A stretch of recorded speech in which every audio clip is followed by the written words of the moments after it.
I'm Mason Mount. You're listening to the London is Blue podcast.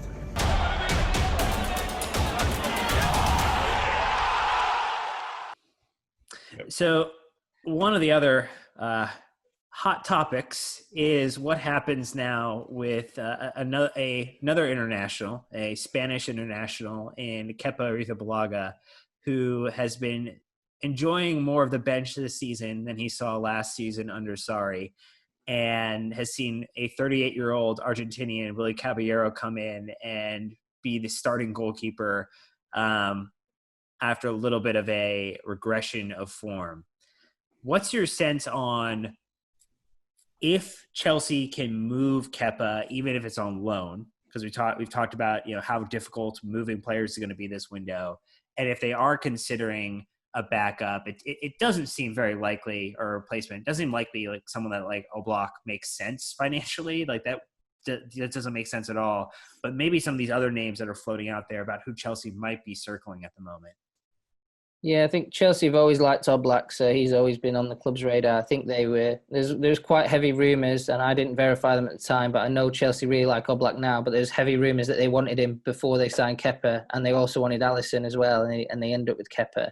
Kepa has been very, very bad this season. I mean, we've all seen it. I mean, by the untrained eye, we can see it. And goalkeeping is a strange beast, and it's very psychological, and the data doesn't always tell a full story, but I think that it is true that Kepa's really struggled. His save percentage is low.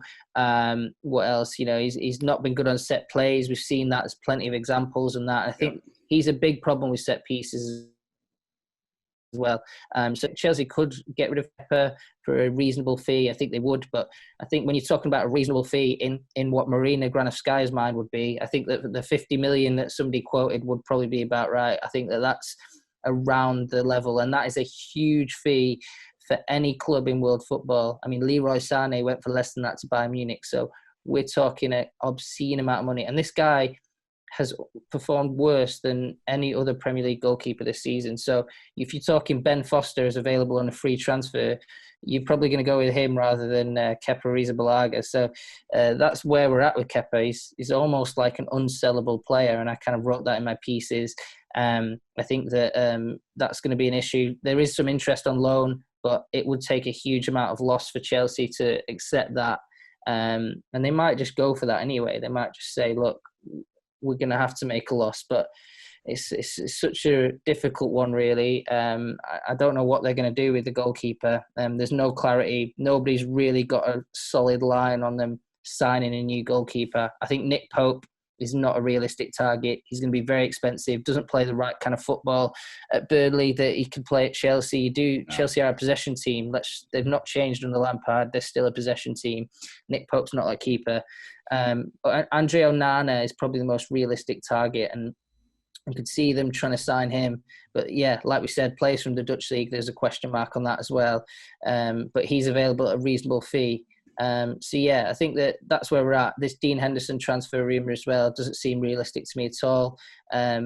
Chelsea could sign him, but they're going to have to sign him for a Kepa-like fee, and they've got a Kepa-like problem on their hand again, because you don't want to sign a young goalkeeper who's not proven himself, and he comes in and he's essentially in the Kepa trap, where Kepa's a better keeper than he's showing as well. Let's be honest. Kepa did better last year, if you can remember that far back. So something's not right there. Confidence has gone. I think that also, transfer fee talks got to his head.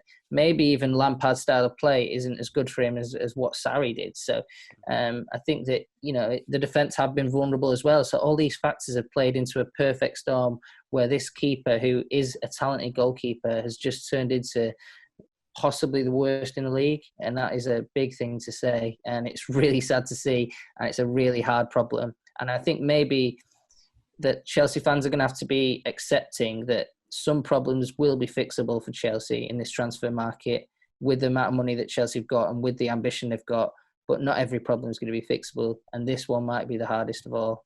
So 100 million plus for Oblak is off the table, you're saying? I mean, it's a bad situation. He has 5 years left on his deal too. I mean, so there's no leverage at all whatsoever. what might be best for him is the loan situation, just to maybe have a change of scenery, reset his mind a little bit, and maybe see if he comes back a different keeper than he is right now. But it's clear that the environment's not working for him, or that he's not working hard enough to make it in the environment. So I don't know what to do with that. I think the loan thing you said's right as well. Chelsea need a way of him getting his value back. So maybe it's a case of he plays next season and he's not great, but he's not as bad and his value recovers a little bit. Or maybe he goes on loan and does pretty well and his value recovers pretty well. But it's never going to be 72 million ever again. This is the only time he's going to be worth 72 million. So, yeah, it's an interesting one how Chelsea handle this. And Chelsea rarely accepts a big loss on players. Usually they get them out of the door these days relatively easily, but this one might be the first one where they have to go a bit against their typical culture and accept the loss. So it sounds like to me, from what we're kind of talking about, is there's a couple ways that this might happen unfold for Chelsea. One, we're most likely not looking at a Nick Pope, a Dean Henderson, an Oblak. So we should just take those type of goalkeepers off the table. It sounds like the goalkeepers in the range of 20 to 35 million pounds at like a maximum is probably what Chelsea have earmarked with the Onana potential. Tall, plays in a possession-based team, so is going to potentially plug and play a little bit more easily, even if there's the concerns around play style. But Kepa's real solution is how did Chelsea return value to his number, what his magical transfer number would be, so that we can get out of this as cleanly as possible. And I guess if it's not a loan, is it maybe trying to bring someone in like an Onana or like a Foster who's going to play the one, and maybe Kepa plays relatively like cup minutes or things to try to build his value back up, like when the market stabilizes next season? Because it just doesn't seem realistic that we're going to move that much of a massive contract in this window. Yeah, and I think that COVID's really hit the market as well. So maybe next summer there'll be a bit of a recovery and teams will be willing to spend a little bit more than they are this summer. So that's another factor with Kepa. And I think, like you said, that's probably a good scenario that might play out, is that they do sign a goalkeeper, but they also keep Kepa.